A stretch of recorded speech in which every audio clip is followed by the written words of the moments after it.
of the change in the Senate presidency na si Senator Alan Peter Cayetano na po ang Senate President. What do you have any thoughts or lingering opinion about the change of leadership sa Senate, ma'am?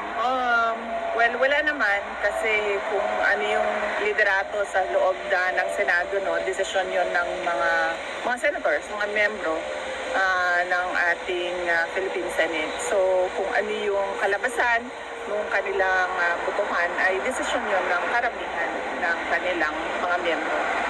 VP, just to conclude, what's your thought about the ginawa nila kay Senator Bato, ma'am, na they're trying to sort of lock down the Senate right now because they want to capture him and implement or serve him the warrant of arrest coming from the ICC? Tulad ng mali yan, tulad ng ginawa nila kay dating Pangulong Rodrigo Duterte, mali din yun. No? Dahil ang isang warrant of arrest galing sa labas ng Pilipinas, hindi issued by a Philippine court, should be presented in a Philippine court. VP, do you have the message to your loving and kind supporters na VP, we want to let you know na hindi kami titigil sa pagsuporta namin sa inyong pamilya, lalo na sa iyo, sa predicament mo, ma'am, na kinakaharap. Yes, patuloy din ang pagpapasalamat ko araw-araw.